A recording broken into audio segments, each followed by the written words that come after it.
Ilabas niyo ko dito. Wala akong kasalanan. Maling paratang yung binibigay nila tungkol sa akin.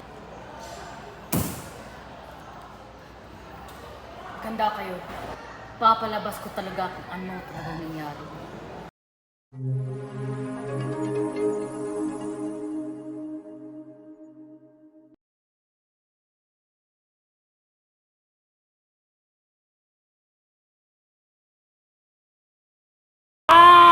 O Panginoon ko, bakit niyo sila pinabayaan? Bakit mo hinayaang mapatay ni Adolfo ang Haring Lansio at ang aking ama, ang mabuting hari ng Albania at ang magpamahal na ama ko pa talaga? Bakit mo hinayaang maghari ang kasama kaysa sa kabutihan? Isa pa, nawala ako sa aking sinisentang si Laura at marahil siya'y kunin ng aking karibal. Kay sakit, hindi ko matanggap sa karami-rami ng mga lalaking nanirahan sa mundo na maaaring umagaw sa akin kay Florida. Bakit ang ama ko pa ang siyang kumukuha sa aking mutya? Teka, kaninong boses yun? O aking mahal, aking sinta, aking inirog na Laura, nawa hindi mo ko malimtan sa paglipas na panahon. Sana'y ako'y isipin mo sa bawat patak ng oras nang ako'y nawala sa piling mo. Kaya kong tiisin ang lahat na sakit, pait at ang pagdurusa. Kung ito'y talaga ang itinakda ng aking tandahana, mas matamis pang mamatay kaysa makita ang aking minamahal sa piling ng iba. Narinig lahat ni Aladdin ang mga iyon, at siya'y nakaramdam ng lungkot at awa sa binatang ito. Biglang tumahimik ang paligid. Si Florante ay nahimatay pagkatapos niyang ilabas ang kanyang sama ng loob at dahil na rin sa pagod at kulang sa lakas. Kailangan kong puntahan ng lalaking yun. Narinig ko ang pagod at inis niya sa kanyang boses. Hinanap naman ni Aladdin ang lalaking ito, at nang natuntunan niya ito, siya naman ay binati ng 2 leon na may tangkang kainin si Florante.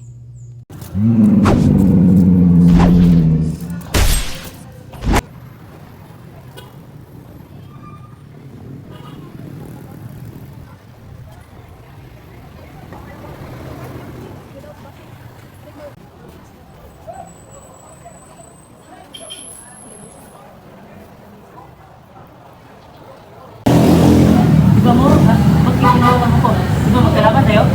Kuminahon ka! Isa pa rin ang mga taong may damdamin. Gusto ko lang tulungan kita. Tama sa tuloy. May tanong ako sa'yo.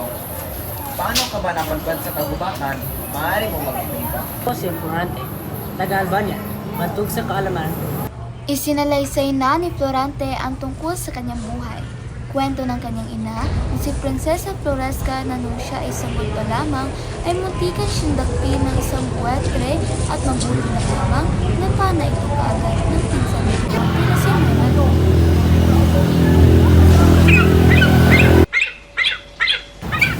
Florante! Ang aking anak! Saklolo! Saklolo! Nasaan si Florante, mga prinsesa? Ayun! Dinagit ng buwetre!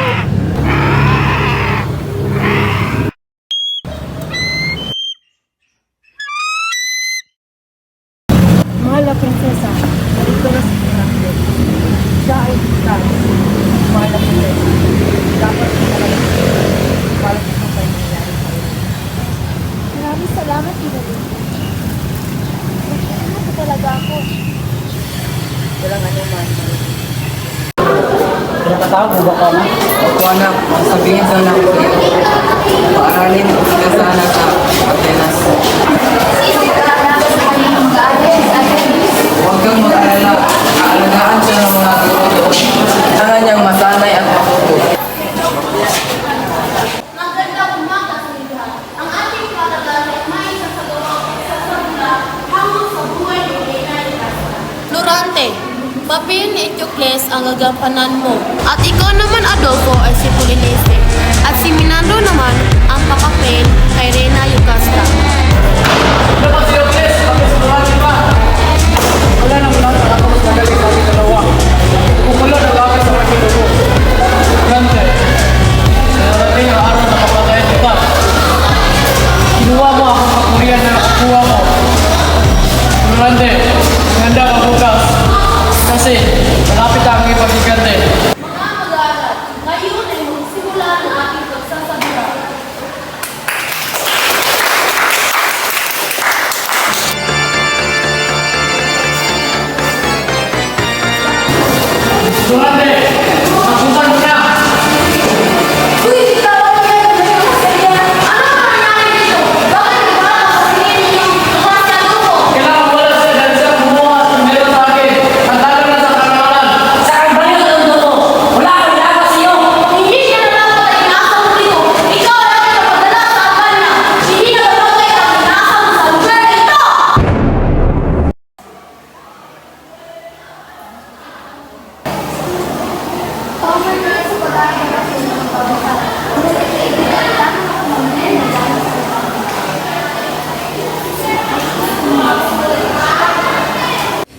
Mahal kong Florante, anak, ito ang katotohanang hindi ko nang matimping itago pa. Pumanaw na ang iyong ina dahil sa sakit na hindi mawari. Paumanhin kung hindi ko kaagad ito mabitid sa iyo, sapagkat ayaw kong masira ang iyong payapa mo dyan na nasa ngayon na ikaw ay nag-aaral. Ang iyong ama, Joke Brisillo. Bakit hindi mo ko hinintay, ina? Di ba't pangako natin dalawa ay ako'y magbabalik at handugan kita ng aking tagumpay dahil sa mga aral na tutuhan ko?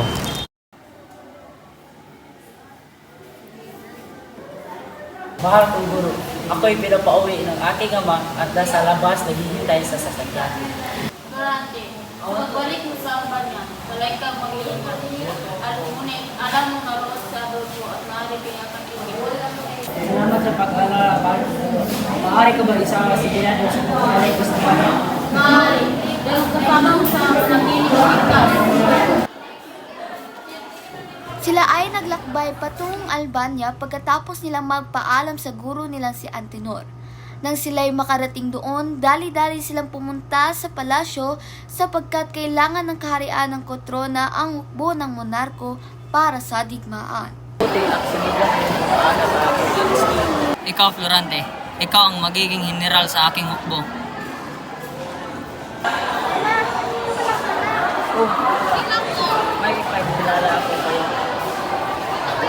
Hindi pa ako nakakita ng isang babae na okay gandang tulad niya. Oras ko'y huminto sa tuwing nakikita ko siya. Ang puso ko ay tumitibok para sa kanya at ang hindi kilalang pakiramdam ay kumakalat sa aking puso't isipan.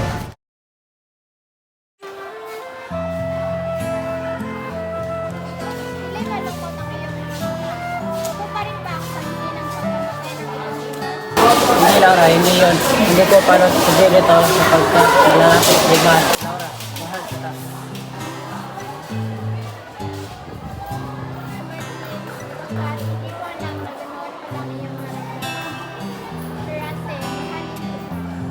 Ako ay magpapaalam muna, Laura. Ika'y aking ipagdadasal na makuha niyo ang kapanaluhang inaasam ng ating bayan.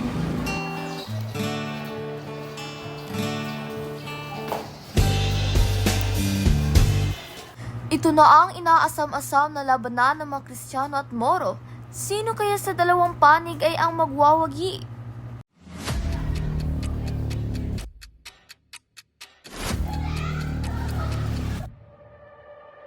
Laban yan! Laban! Laban!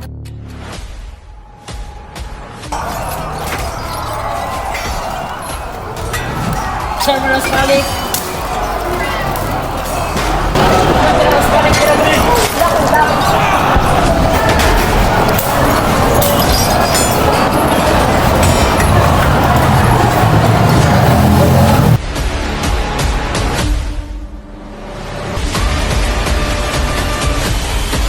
Sila! Mabuhay ang Albanian! Mabuhay!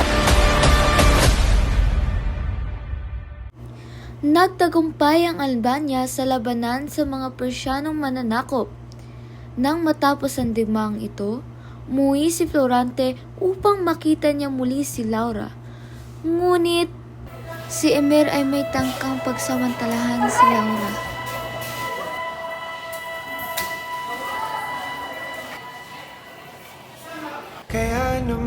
Mabuti at nakarating ka, mahal ko. Huwag kang mag-alala, Laura. Ikaw ay ligtas.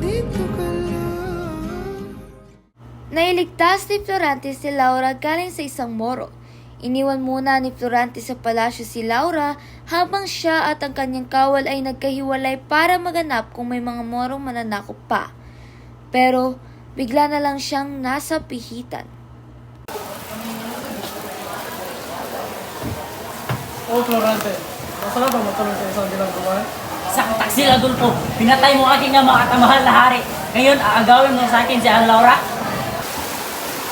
Florante, wala kang magawad. Akin na si Laura. Mga kawan, hanapin natin si Florante.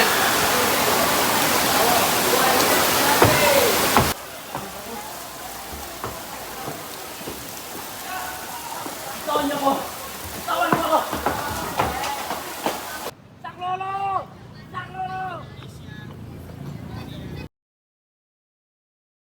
pala napakataksil at malupit ang nangyari ko. Oo nga, ikaw, paano mo napadpad dito? Oo nga pala, ako pala si Aladdin, anak ni Sultan Ali Adab. Ako nga pala ang namuno sa hukbo para sa kupin ang Albania. Ako ay pinukulong ng aking ama nang nalaman niyang lumisan at iniwan ko ang aking hukbo. Kung gusto mo makalaya si Aladdin, ikaw ay makaisang dibdib sa akin. Gagawa ko ng paraan upang makatakas ako, Aladdin. Wala nang magawa pa si Florida kundi tanggapin na lamang ang alok ni Sultan Ali Adab kapalit ang paglaya ni Aladdin. Pagsapit ng gabi, si Florida ay tumakas at hinanap si Aladdin sa kagubatan. Imbes na si Aladdin na kanyang makita, babaeng pinupwersa ng lalaki ang kanyang nakita.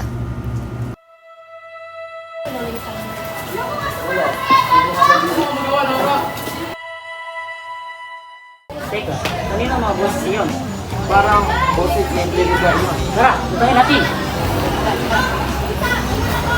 Teka! Sinirante yan ah! At kasal mo na si Aladdin! Sila nga!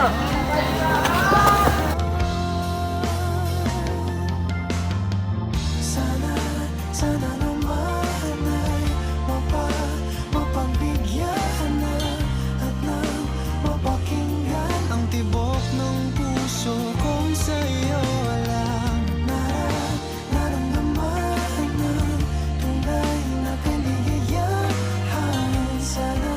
Sana naman mapagbigyan ng tibok ng puso.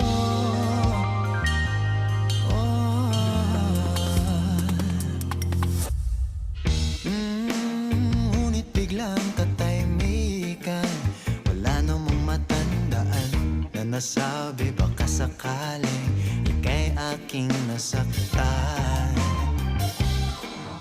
Bigla na lamang ika'y di nagparamdam.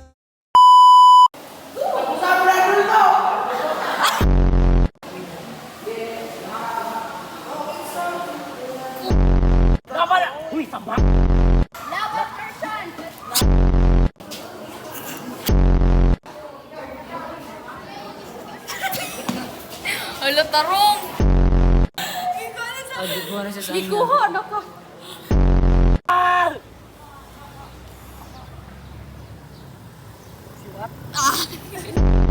Ilabas niyo ko dito! Wala kong kasalanan!